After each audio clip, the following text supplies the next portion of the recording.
수하여 보내니라. 아멘. 오늘은 안디옥 교회라는 제목으로 하나님의 말씀을 함께 나누겠습니다. 우리 사도행전 11장을 볼 때에 안디옥 교회라는 제목으로 한번 설교를 한 적이 있습니다. 그래서 오늘 설교 제목이 안디옥 교회 2입니다.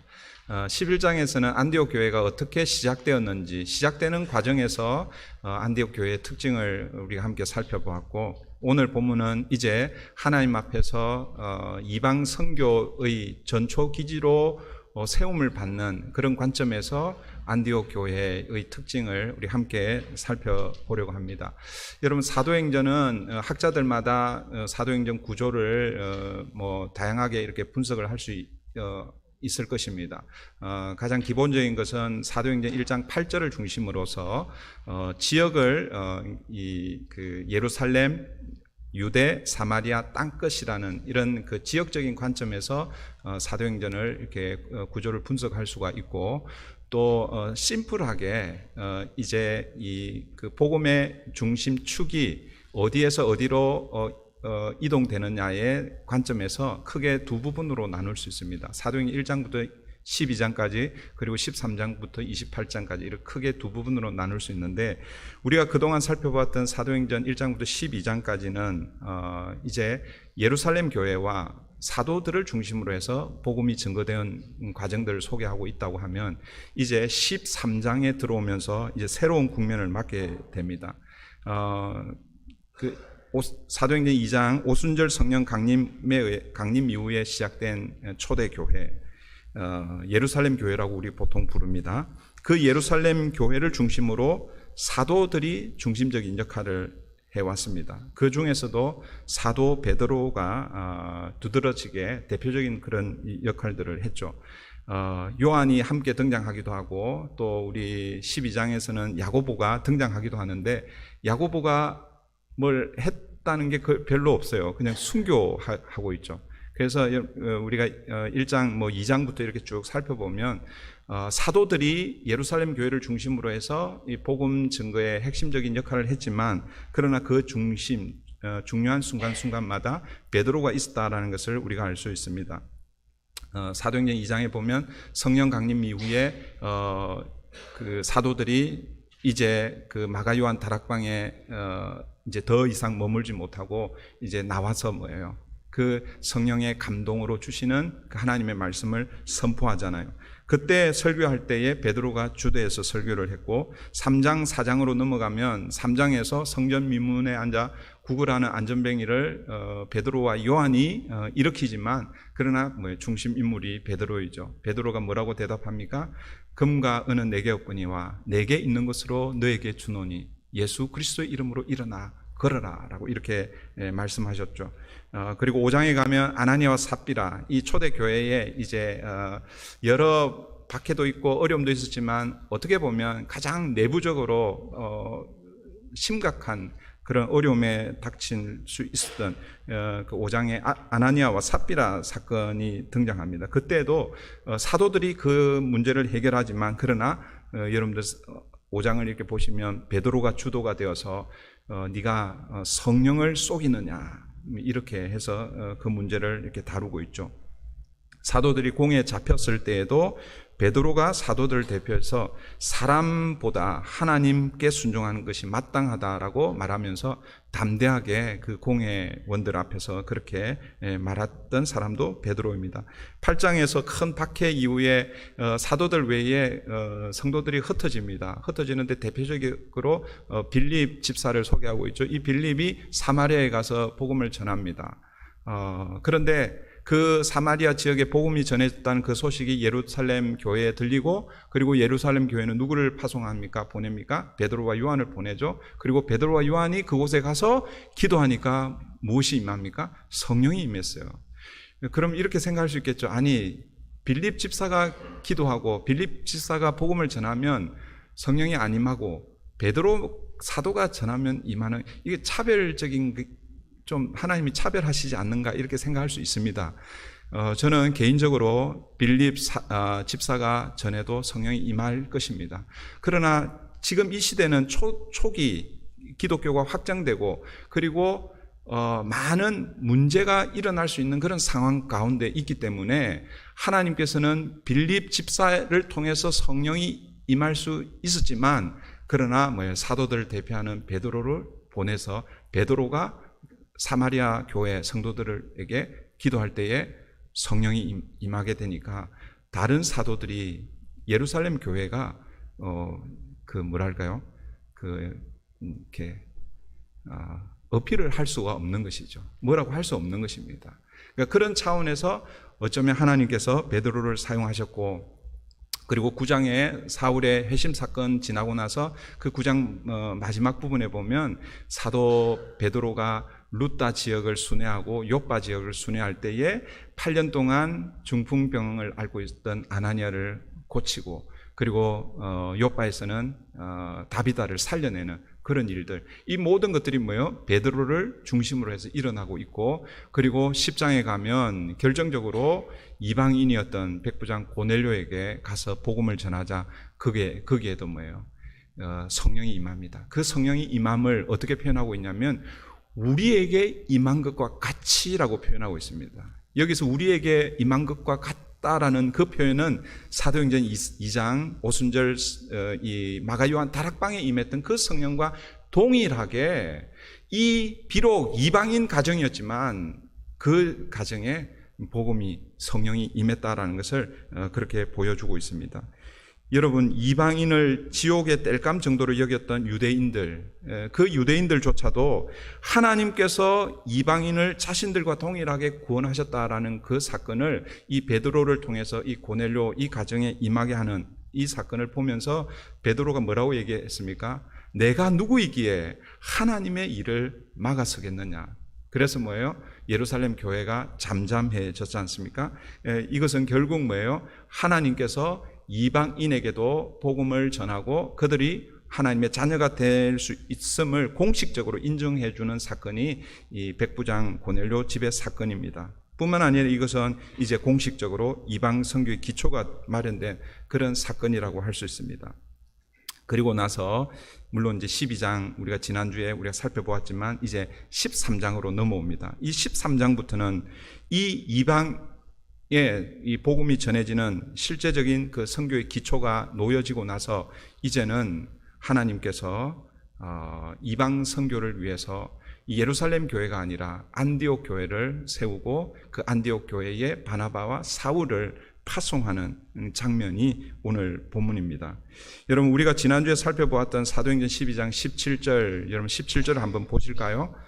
사도행전 12장 17절을 보시면 베드로가 그들에게 손짓하여 조용하게 하고 주께서 자기를 이끌어 옥에서 나오게 하던 일을 말하고, 또 야고보와 형제들에게 이 말을 전하라 하고, 여기서 이 야고보는요, 그 사도 야고보를 얘기하는 게 아닙니다. 야고보는 12장에서 죽었잖아요. 그죠? 이미 그 12장 전반부에 죽었잖아요. 여기서 이 야고보는 예수님의 동생 야고보입니다. 예수님의 동생 야고보와 형제들에게 이 말을 전하라 하고 떠나 다른 곳으로 가니라. 그러니까 무교절이 지나면 이 헤롯, 아그리파 1세 이 헤롯이 야고보를 죽인 것처럼 베드로도 죽이려고 기다리고 있었는데, 그 첫날 밤에 하나님께서 천사를 동원해서 베드로가 구출을 받았고, 그리고 이제 이 마가 요한의 어머니 집에 기도하는 성도들과 만나고 자초지종을 설명하고 그 다음에 떠나갑니다. 제가 그때 뭐라고 말씀드렸습니까? 이 떠나감 이후에 더 이상 베드로는 사도행전에 등장하지 않습니다. 물론 사도행전 15장에 가면 최초로 그 기독교로서 예루살렘 그 공적인 회의가 열립니다. 그때 베드로가 와서 바울과 바나바가 이방 선교를 할 때 있어서 불편함을 해소해 주는 중요한 역할을 감당하는 그 일을 베드로가 자처합니다. 그러나 그 장면 외에는 더 이상 베드로는요, 이 사도행전에서 더 이상 그의 행적을 찾아볼 수가 없습니다. 어쩌면 사도행전 12장 17절 떠나 다른 곳으로 가니라. 이 다른 곳은요, 나중에 베드로 전후서를 여러분 살펴보면 아시겠지만 로마에 가서 복음을 전했다라는 이런 흔적이 있습니다. 그렇지만 이 12장 이후 13장부터는 베드로에 대해서는 더 이상 언급이 없습니다. 사도행전 13장 9절을 한번 볼까요? 9절 보십시오. 바울이라고 하는 사울이 성령이 충만하여 그를 주목하고, 오늘 1절, 2절, 3절에서 1절에서 사울이 이제 등장하죠. 그런데 이 사울이요, 이제 이름이 바울로 이제 바뀌어집니다. 그게 바로 13장 9절입니다. 이제는 이게 사울이라고 하는 이 사울이 이제는 바울이라고 이름을 개종이 아니라 계명이 아니라 원래 이 사울은 히브리식 이름이고 바울은 헬라식 이름입니다. 이제 뭐예요? 헬라인의 이방인의 사도로서의 사역을 감당하기 위해서였을 가능성이 많습니다. 그의 이름을 이제 사울에서 바울로 그렇게 바꾸고, 이제는 뭐예요? 이 복음의 이 중심축이 이제는 예루살렘 교회를 중심으로 한 사도들, 그 중에서도 사도 베드로에서 이제는 뭐예요? 복음의 이 중심축이 안디옥 교회와 그리고 바나바와 사울. 그러나 사실은 바나바도 여러분 1차 전도 여행 이후에 또 사라집니다. 이제 바울이 뭐예요? 그 바통을 이어받는 그런 결정적인 그런 말씀을 우리에게 보여주고 있습니다. 오늘 우리가 읽은 이 사도행전 13장 1절부터 3절은 안디옥 교회가 어떻게 이방 선교의 중심 교회 역할을 할 수 있었는지를 이 3절 짧은 구절이지만 여기서 우리에게 몇 가지 교훈을 줍니다. 안디옥 교회의 특징들을 소개해 주고 있습니다. 저는 이 안디옥 교회의 모습을 또 우리 교회도 또 성경에는 우리가 닮아가야 할 롤 모델이 있잖아요, 그죠? 그래서 이 안디옥 교회를 롤 모델 삼아 우리 교회도 이 마지막 때에 하나님 앞에 쓰임 받는 그런 교회 되기를 바랍니다. 먼저 안디옥 교회는 어떤 교회인가? 여러분, 안디옥 교회는요, 누구나 환영받는 그런 열린 교회였다라는 것이죠. 안디옥 교회의 리더십이 1절에 소개되고 있는데 1절을 우리 다 같이 한번 읽어보겠습니다. 1절입니다. 시작. 안디옥 교회에 선지자들과 교사들이 있으니 곧 바나바와 니게르라 하는 시몬과 구레네 사람 루게오와 분봉왕 헤롯의 젖동생 마나인과 및 사울이라. 안디옥 교회를 다스리고 가르치고 또 목회했던 5명의 리더십들이 소개되고 있는데, 첫 번째가 바나바가 소개되고 있고 마지막이 뭐예요? 사울이 이렇게 소개되고 있죠.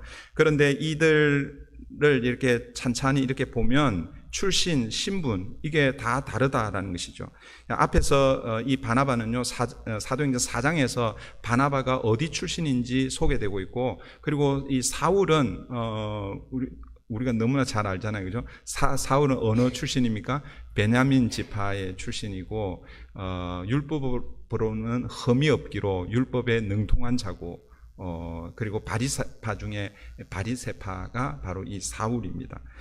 이 바나바와 사울 이 두 사람은 그 수식어가 수식어가 없죠, 그죠? 그러니까 바나바와 사울은 이 사도행전을 읽는 사람들이 바나바와 사울은 누구나 다 잘 안다라고 생각했던 것 같아요. 그래서 바나바와 사울에 대한 설명은 없고, 그 다음에 가운데 있는 그 세 사람에 대한 설명이 이제 간단하게 수식되고 있지만, 이걸 통해서 이 사람들이 어떤 사람들인지 우리가 짐작할 수 있습니다. 첫 번째 사람이 니게르라 하는 시몬입니다. 이 사람 이름이 시몬이죠. 시몬의 이름은요, 유대식 이름입니다. 그러니까 유대인이라고 우리가 볼 수 있는데, 그런데 니게르라 하는 시몬이라고 이렇게 되어 있어요. 니게르라는 말은 성경에 기록이 되어 있으니까 어쩔 수 없습니다, 그렇죠? 그러니까 흑인들을 비하할 때에 지금 그렇게 부르잖아요, 그렇죠? 그래서 이 시몬은 유대식 이름을 가지고 있었지만 흑인이었을 것이다라고 이렇게 짐작을 합니다. 그러니까 흑인이었는데 아마 개종하여서 그의 이름까지도 개명해서 시몬이라는 이름을 가졌을 것이다라고 이렇게 우리가 짐작할 수 있고, 두 번째 사람은 구레네 사람 루기오입니다. 이 구레네는 이 북아프리카 지역 중에 한 지역이고, 이 루기오는 여러분 헬라식 이름입니다. 그러니까 이 사람은 이방인이었다라는 것을 알 수 있겠죠. 이 사람도 북아프리카 출신의 이방인이었다라고 우리가 짐작할 수 있습니다. 그리고 세 번째 사람은 분봉왕 헤롯의 첫 동생 마나엔이라고 이렇게 소개하고 있습니다. 여러분, 여기서 이 분봉왕은 팔레스타인 처음 우리 신약 성경이 시작될 때 처음 팔레스타인 이 유대 땅을 다스렸던 사람 누구라고 그랬어요? 헤롯 왕이죠, 그죠? 성경에 헤롯 왕이 여러 등장하기 때문에 학자들이 처음 예수님이 태어날 때 그때 그 유대 땅을 다스렸던 왕을 헤롯 대왕이라고 이렇게 불러요. 그 헤롯 대왕은 유대 그 팔레스타인 전체를 혼자 다스렸습니다. 그런데 그가 죽을 때쯤 돼서 가만히 보니까 죽기 전에 유능하고 똑똑한 아들들은 자기의 권력을 어떻게 할까봐 다 죽여버려요. 다 죽여버리는데 이제 자기가 정작 죽으려고 그러니까 물려주려고 보니까 한 사람에게 물려주 갖고는 이 팔레스타인 전체를 다스릴 수 없으니까 땅을 나누어서 그렇게 물려주었다고 그랬죠. 그래서 그때 다 그 헤롯 가문이니까 이름이 다 헤롯입니다. 헤롯 안디바, 안티파스, 그 다음에 헤롯 빌립, 그 다음에 지난번에 제가 한 사람이 누군가 했는데 아켈라오, 헤롯 아켈라오. 이 헤롯 아킬라오가 그 중에서는 제일 큰 아들인데 그 남유다를 이렇게 유다 지역, 예루살렘 지역을 이렇게 다스렸어요. 근데 나중에 너무나 이 폭정을 해서 유대 땅에 살던 이 사람들이 로마에 진정을 넣어서 이 사람이 교체가 되죠. 그러니까 이제 교체할 사람이 없으니까 누굴 보냅니까? 총독을 보내게 되는 것이죠. 그래서 여러분 신약 성경에 총독이 왜 유대 땅에 헤롯 안디바, 그 빌립이 이렇게 있는데 왜 유대 땅만 이 남쪽 지역에만 총독에 있는가? 그런 역사적인 그런 배경이 있습니다. 여기서 이 헤롯 분봉왕 이 헤롯은 헤롯 대왕이 아니라 그의 아들. 지난번에 제가 우리 성경에 헤롯이 여럿 나온다고 그랬죠, 그죠? 사도행전 12장 그 야고보를 죽인 헤롯은 헤롯 아그리파 1세라고 그랬고, 여기 나오는 이 헤롯은 바로 헤롯 안티파스입니다. 그러니까 젖동생이라는 말은 뭐냐면 젖을 함께 먹었다라는 이런 표현일 수도 있고, 그 다음에 그 유모에 의해서 그 헤롯이 키워졌는데 그때 그 유모의 아들이었을 것이다. 이렇게 이제 표현하기도 합니다. 그래서 이 분봉왕 헤롯의 젖동생이라는 이 말은 함께 어릴 때 양육을 받았다라는 그런 의미로 볼 때에 이 마나에는 적어도 헤롯 가문의 출신 중에 어떤 한 사람이거나 아니면은 귀족 출신, 아니면은 어쨌든 그냥 아무나 갈 수 없는 그런 사람. 그러니까 사실은 높은 지위에 있었던 사람 중에 한 사람이었을 것이다라고 이렇게 우리가 추정할 수 있습니다. 그러니까 여러분 보십시오. 오늘 본문에 보면 이 바나바는요 레위 지파 사람이고 제사장이라고 언급은 하고는 있지 않지만 어쨌든 바나바는 레위 지파 사람, 사도행전 4장에 보면 그렇게 소개되고 있고, 또 사울은 베냐민 지파이면서도 율법에 능통한 바리새파 중에 바리새파고, 시므온은 흑인 출신의 이방인, 또 루기오는 저기 북아프리카 출신의 또 이방인, 그리고 이 마나에는 귀족 아니면 그래도 높은 지위에 있었던 그런 사람, 이런 다양한 사람들이 안디옥 교회를 이루고 있었다라는 것입니다. 그 말은 뭐냐면 리더십만 그런 게 아니라 그 교회를 구성하고 있는 그 교회의 멤버십이 아마 그와 같았을 것이다. 그러니까 누구나 예수 그리스도를 구주로 고백하는 사람이라면 출신이나 계급이나 또 그 사람의 상황에 상관없이 누구나 환영받는 그 공동체 교회가 바로 이 안디옥 교회였을 것이다라고 이렇게 우리가 보는 것입니다. 그렇기 때문에 하나님께서 이 안디옥 교회를 들어서 이제는 뭐요? 이방, 또 뭐 계층, 하여튼 이런 다양한 사람들에게 복음을 전해야 되는데 거기에 열려 있는 교회를 써야 되기 때문에 예루살렘 교회가 아니라 안디옥 교회를 사용하셨을 것입니다. 사랑하는 성도 여러분, 저는 우리 브릿지 교회도 누구나 환영받는 그런 교회 됐으면 좋겠어요. 진짜로. 정말 이렇게 사람들을 차별하지 않고 정말 마음에서 우러나서 누구든지 환영하는 그런 교회 되기를 바랍니다. 두 번째 안디옥 교회의 특징 중에 하나는 예배가 살아있는 교회였습니다. 여러분, 그러면 이렇게 표현할 수 있겠죠. 예배가 죽어있는 교회도 있는가? 이걸 또 다르게 표현하면 참된 예배와 가짜 예배가 있는가? 여러분, 참된 예배가 있고 가짜 예배가 있습니까? 없습니까? 모르겠어요. 여러분들은 뭐 예배는 다 똑같이라고 이렇게 생각할 수 있을지 모르겠지만, 그러나 여러분, 성경에서도 하나님이 참된 예배, 그리고 하나님이 받으시는 예배가 있고 받지 않으시는 예배, 가짜 예배가 있다라는 것을 성경에서도 이미 언급하고 있습니다. 가장 대표적인 예배가 어떤 예배입니까? 창세기 4장에 보면 가인의 예배와 아벨의 예배이죠. 둘 다 하나님 앞에 예배를 드렸습니다. 그런데 한 예배는 하나님 앞에 연락되고 한 예배는 하나님 앞에 하나님이 받지 않으셨죠. 가인과 아벨의 예배뿐만 아니라 여러분, 구약의 이스라엘 백성들이 하나님 앞에 예배 드릴 때에 여러분, 마지막에 하나님이 참다 제가 여러 번 언급했죠. 말라기에 가면 내가 이스라엘 백성들이 내게 예배하는 그게 너무 가정스럽다. 그래서 누가 저 성전 문을 좀 닫았으면 좋겠다. 성전 문을 닫아달라는 게 어떤 의미입니까? 더 이상 이스라엘 백성들이 드리는 예배를 내가 받지 않겠다라는 그런 의미죠. 그러면서 하나님 뭐라고 얘기하시냐면 이방인들이 내게 예배할 것이다 라고 이렇게 말씀합니다. 여러분, 이거는 구약이기 때문에 그런 거예요? 아니에요. 신약에 오면 요한복음 4장에 보면 예수님께서 사마리아 이 수가성 여인과의 대화 가운데 그 대화의 마지막 종점을 향해서 갈 때에 예배에 대한 주제로 바뀌죠. 그 예배할 때에 이 여인이 이렇게 묻잖아요. 예수님께, 우리 조상들은 사마리아 이 땅에서 이 산에서 예배드렸는데 당신의 조상들, 당신의 사람들은 예루살렘에 예배해야 된다고 그러는데 어디서 예배하는 것이 참된 예배입니까? 어디서 예배하는 것이 진짜 예배입니까? 이렇게 묻잖아요. 그때 예수님께서 뭐라고 대답했습니까? 이 산에서도 말고 저 산에서도 말고 예배할 때가, 하나님 앞에 참으로 예배할 때가 오나니 하나님은 영이시니 예배하는 자가 영과 진리로 예배할지니라. 예수님께서요, 참된 예배가 어떤 예배인지 우리에게 소개해 주고 있습니다. 여러분, 다르게 표현하면 살아있는 예배가 있다라는 것입니다. 오늘 우리가 드리는 예배가 죽은 예배일 수 있습니다, 여러분. 그런데 기억하십시오. 하나님이 원하시는 예배는 참된 예배, 살아있는 예배입니다. 오늘 이 안디옥 교회는요, 살아있는 참된 예배를 드리고 있습니다. 2절을 우리 함께 읽겠습니다. 2절 다 같이 읽습니다. 시작. 주를 섬겨 금식할 때에 성령이 이르시되 내가 불러 시키는 일을 위하여 바나바와 사울을 따로 세우라 하시니.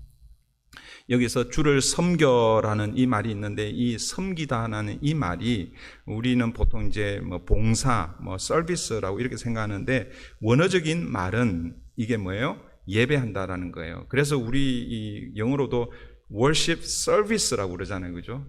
이 주를 섬겨라는 이 원래 원어적 의미는 주님을 예배한다라는 그런 표현입니다. 그래서 여러분, 새 번역 우리가 보고 있지는 않지만 새 번역이나 또 쉬운 번역, 다른 번역에서는 오늘 이 본문을 이렇게 번역하고 있습니다. 그들이 주님께 예배드리며 금식하고 있을 때에라고 이렇게 표현하고 있습니다. 여러분, 살아있는 예배, 참된 예배는 어떤 예배인가? 그 뒤에 이어지는 말씀이 중요합니다. 뭐라고 표현하고 있습니까? 성령이 이르시되. 예배할 때에 성령이 임하시는 거예요. 살아있는 예배의 구분, 죽은 예배와 살아있는 예배의 가장 중요한 이 기준 중에 하나가 바로 성령이 임재하느냐라는 것입니다. 예식만 남아있는 예배가 있을 수 있습니다. 사람들이 와서 찬송하고 기도하고 말씀을 듣고 그 예배 순서에 따라서 이 예식에 따라서 예배, 우리는 그것을 다 하면 예배를 다 드렸다라고 이렇게 생각하는데, 그런데 그 가운데 성령이 임재하지 않으면 그 예배는 죄송한 얘기지만 죽은 예배이고 가짜 예배라는 것입니다. 진짜 예배는 어떤 예배입니까? 형식은 볼품없어요. 설교도 서툴러요. 찬양대도 우리 교회 찬양대는 인원이 적지만 아주 그래도 잘하는 찬양대입니다. 근데 여러분, 한국의 대형 교회들 찬양대 좀 보셨습니까? 찬양대원이 1000명씩 이렇게 찬양합니다. 그거 들으면요 굉장해요. 오케스트라와 함께.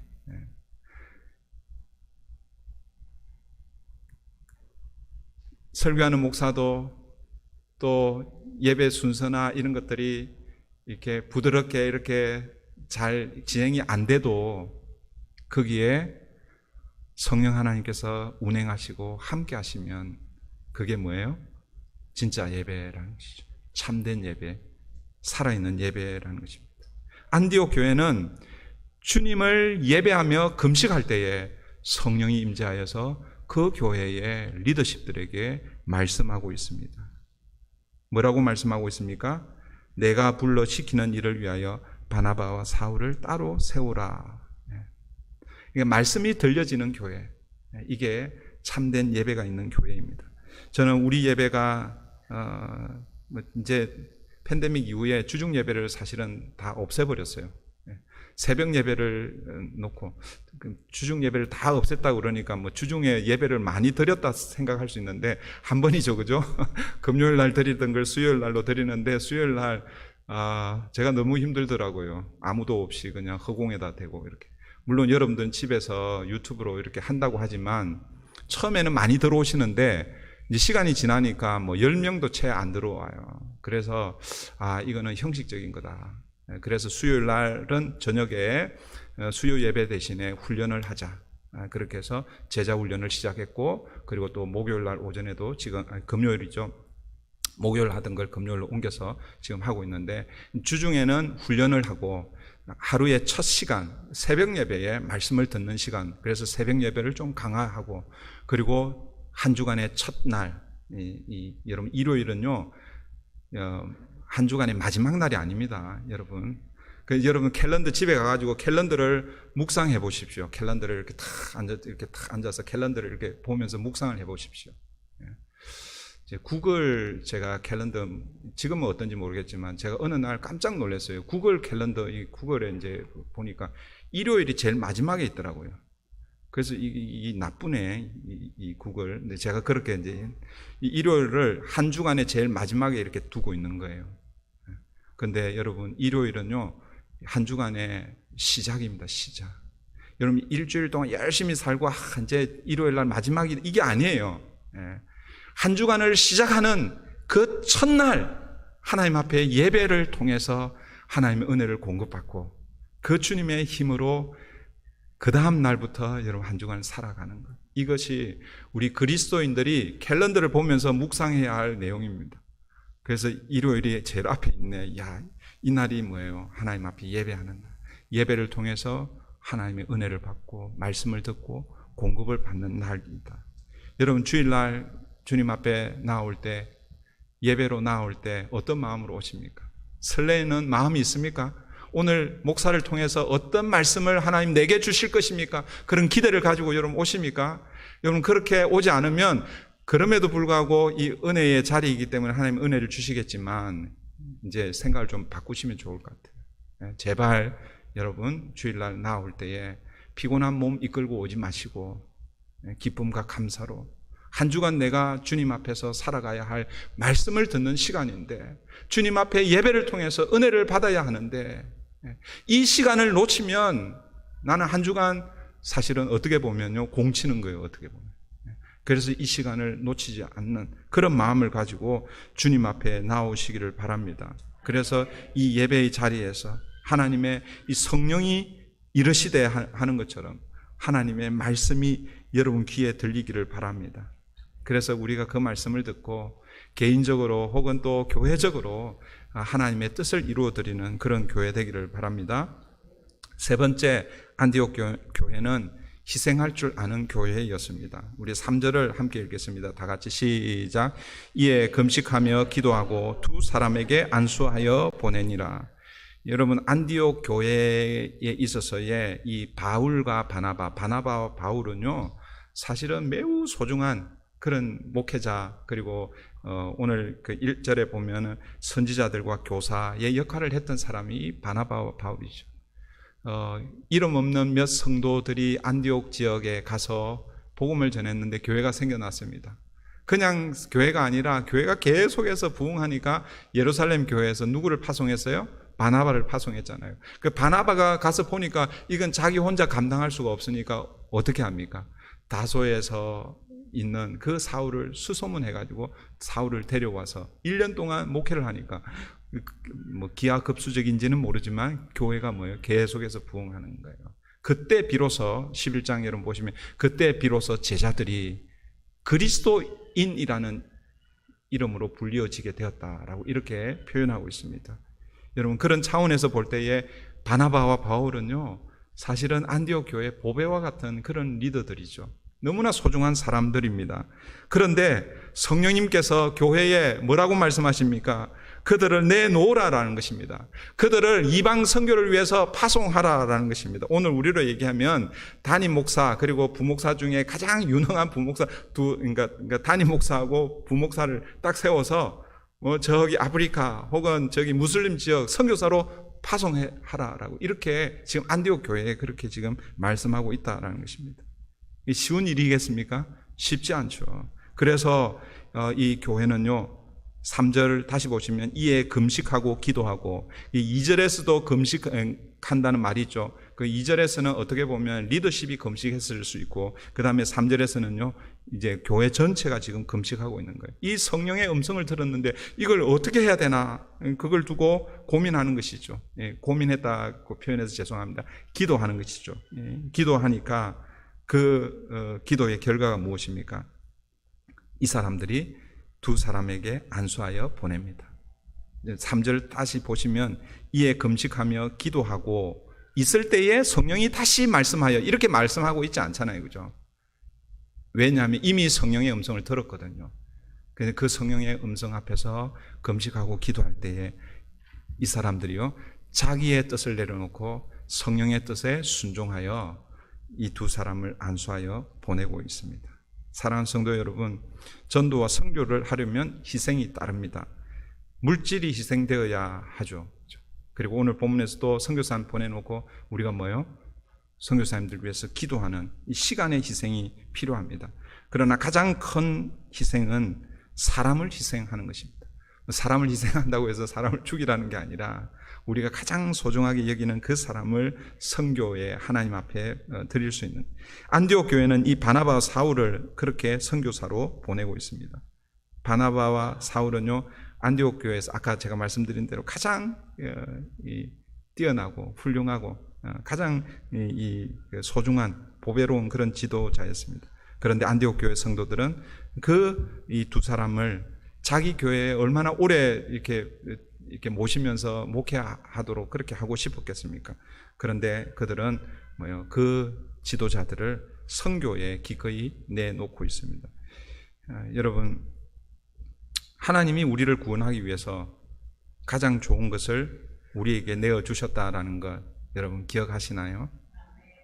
요한복음 3장 16절 하나님이 세상을 이처럼 사랑하사 독생자를 주셨으니 여러분 이 표현을 가지고 아프리카 선교사였던 이 리빙스톤이 이렇게 표현하고 있습니다. 하나님에게는 외아들 하나밖에 없었다. 그러나 그분은 그 외아들을 선교사로 내어놓으셨다. 그 하나님의 희생, 하나님의 사랑 때문에 오늘 우리가 여기에 있는 것이죠. 우리가 그 하나님의 가장 귀한 희생과 사랑으로 구원받았다면 여러분 그 결과로 생겨난 교회는 마찬가지로 그렇게 선교와 전도에 그렇게 희생하고 헌신할 수 있어야 합니다. 여러분 안디옥 교회는 그걸 실천한 교회였습니다. 저는 우리 브릿지 교회도 그 일들을 함께 감당하기를 원합니다. 사랑하는 성도 여러분, 저는 우리 교회가 이런 교회 되기를 바랍니다. 우리가 다른 사람들을 돕고 섬길 때에 우리 가끔씩 그럴 수 있잖아요. 여러분 바자회 같은 거 하면 물론 이제 음식 바자회 말고 그 가라지 세일 같은 거 하면 집에서 안 쓰는 거 그러나 괜찮은 거 이런 거 갖고 오잖아요. 그죠? 그런데 여러분들에게는 필요 없기 때문에 갖고 오는 거잖아요. 그죠? 그런데 우리가 주님을 위해서 수고하고 헌신할 때에 있으나 마나 내게 필요 없는 이런 것들로 헌신하는 것이 아니라 내게 가장 소중하다고 여기는 그것들을 우리가 주님 앞에 좀 내어드리면 어떨까? 쉽지는 않겠죠, 그죠? 개인도 쉽지 않고 교회도 쉽지 않을 것입니다. 그렇지만 그 일을 감당할 수 있는 교회가 마지막 때에 하나님께 쓰임받는 교회가 될 줄 믿습니다. 이 시간 우리 함께 기도하겠습니다.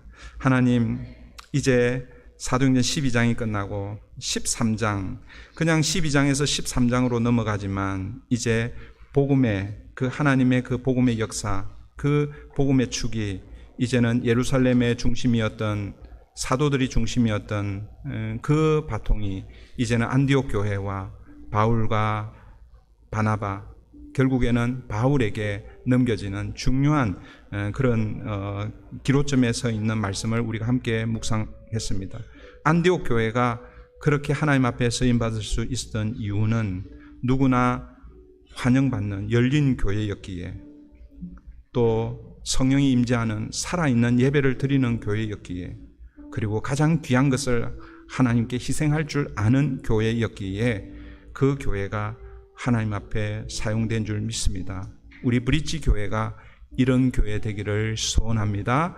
예수님의 이름으로 기도하옵나이다. 아멘. 네, 이 시간 이어서 우리 오늘